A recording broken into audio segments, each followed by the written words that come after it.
আজ আমি বানাবো মিক্স ভেজিটেবিল, আর সেটা পুরো 5 স্টার রেস্টুরেন্টেরই মতো। আপনারা দেখছেন অর্চনা রান্নাঘর। হ্যালো বন্ধুরা, welcome back to my channel. আশা করি সবাই ভালো আছেন এবং সুস্থ আছেন। এখানে আমি একটা কড়া নিয়ে নিয়েছি, আর কড়ার মধ্যে এখানে আমি দেবো 50 ml তেল। আর দেওয়ার পর এখানে জিরা দিয়ে দেবো। এরপর আমি সব ভেজিটেবিলগুলো দিয়ে দেবো কড়ার মধ্যে। এখানে আছে গাজর আছে 150 গ্রাম, বিনস দেবো, এরপর বিনসও 150 গ্রাম। এরপর আলু দিলাম 150 গ্রাম, আর বেবি পপকর্ন, আর তারপর দিয়েছি আমি এখানে মাশরুম। আর এগুলো দিয়ে আমি ভালো করে সবজিগুলো এখানে ফ্রাই করে নেব। এবার দেবো আমি এখানে স্বাদ মতো লবণ, আর লবণ দেওয়ার পর এটাকে আমি ফ্রাই করব, করে এখানে ঢাকনা দিয়ে রেখে দেব। আর এটা আমি 80% সিদ্ধ করে নেব প্রায়। 40% সবজিগুলো সিদ্ধ হয়ে গেলে এর মধ্যে দিয়ে দেবো হলুদ। এখানে কালারিংয়ের জন্য আমি হলুদ দিলাম, আর দেবো রেড চিলি পাউডার। এগুলো দিয়েও আমি ভালো করে একটু নাড়াচাড়া করে আবার আমি চাপা দিয়ে দেব কড়াইটা। অপর একটি কড়াতে আমি পেঁয়াজ দিলাম 4-5টা, আর তার সাথে দিলাম এখানে কাজু, চারমগজ। এরপর আমি দেবো কাঁচা লঙ্কা, জয়িত্রী, আর হলুদ গুঁড়ো। এবারে দেবো আমি এখানে 2টো তেজপাতা, দিয়েছি এখানে মিষ্টি কাঠ, আর এখানে এলাচ 4টে দিয়েছি। দিয়ে আমি জল দিয়ে দেবো, দিয়ে এটা ভালো করে আমি সিদ্ধ করে নেবো। আর পেঁয়াজগুলো এখানে একটা পেঁয়াজ আমি 4 ভাগ করে কেটে নিয়েছি, একটু বড় বড় করে নিয়ে এটা সিদ্ধ করব আমি। সিদ্ধ হয়ে গেলে আমি এটা মিক্সিতে মিক্স করে নেব। আর মিক্স করার আগে এখানে তেজপাতাগুলো আমি তুলে নেব। তেজপাতা তুলে নিয়েই আমি মিক্স করব।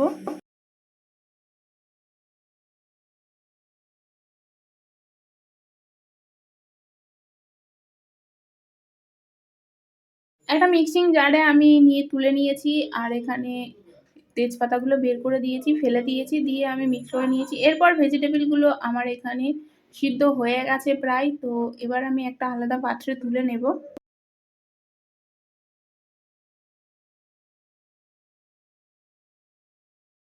এখানে সবজিগুলো আমার সব তুলে নেওয়া হয়ে গেছে। এরপর অন্য একটা কড়াইয়ে আমি তেল দেবো। এখানে দেওয়ার পর এলাচ লবঙ্গ দিয়ে দিলাম।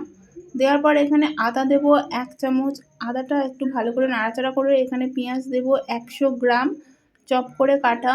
এরপর পেঁয়াজটা ভালো করে নাড়াচাড়া করে এখানে ধনিয়া গুঁড়ো এবং জিরে গুঁড়ো 1/2 চামচ করে এখানে দিয়েছি, রেড চিলি পাউডার এবং হলুদ। এগুলো দিয়ে ভালো করে একটা গ্রেভি তৈরি করে নেব।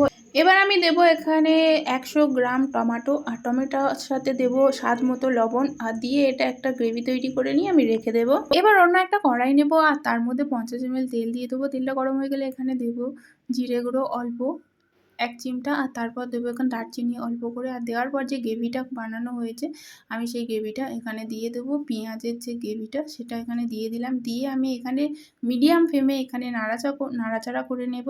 এরপর আমি ওই পাত্রটা ধুয়েও এর মধ্যে দিয়ে দিলাম। 3 থেকে 4 মিনিট আমি লো ফ্লেমে এটা নাড়াচাড়া করে নেব। নেওয়ার পর একটা গ্রেভি বানিয়ে নেব। এখানে মিক্সিতে আমি ব্রাউন পেঁয়াজ নিয়েছি 30 গ্রাম, আর দেবো 100 গ্রাম টক দই ফেটিয়ে নিয়েছি। নেওয়ার পর এই যে মিক্সির পরে আমার এই কালারটা এসছে, আর এটা আমি ওই গ্রেভির মধ্যে দিয়ে দেব। এবার মিডিয়াম ফ্লেমে এটা ভালো করে আমি কষিয়ে নেব 2 থেকে 3 মিনিট। এবার গ্যাসের ফ্লেমটা আমি লো করে দেব। দেওয়ার পর এখানে বাটার দিয়ে দেব 50 গ্রাম।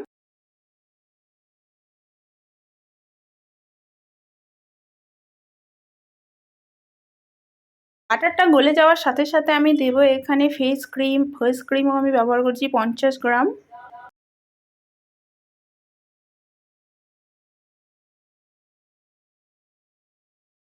লো ফ্লেমে ফেস ক্রিমটাও আমি 2 মিনিট ভালো করে কষিয়ে নেওয়ার পর এখানে গ্যাসের ওভেনটা মিডিয়াম করে দিয়ে এবার আমি ওই গ্রেভিটা এর মধ্যে তুলে দেব।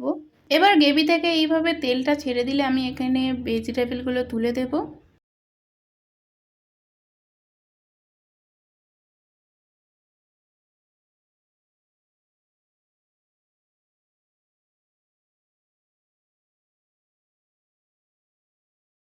এবার একটু এই গ্রেভির মধ্যে আমি একটু জল দিয়ে দিয়েছিলাম অল্প। দেওয়ার পর আমি এটা ফুটিয়েছিলাম 5 থেকে 6 মিনিট মিডিয়াম ফ্লেমে। আপনারাও ততক্ষণই ফোটাবেন যতক্ষণ না এখান থেকে বাটার বা তেলটা রান্না থেকে রেসিপি থেকে ছাড়ছে আর কি। আজকের 5 স্টার স্টাইলের ভেজ রেসিপিটা আমার রেডি হয়ে গেছে। আর কেমন হয়েছে অবশ্যই কমেন্টে জানাবেন। ভালো হলে অবশ্যই প্রিয়জনদের সাথে শেয়ার করবেন। আর প্লিজ চ্যানেলটাকে সাবস্ক্রাইব করে রাখুন। পরপর এই চ্যানেলে ভিডিও আপলোড হচ্ছে। সবাই ভালো থাকবেন। টাটা।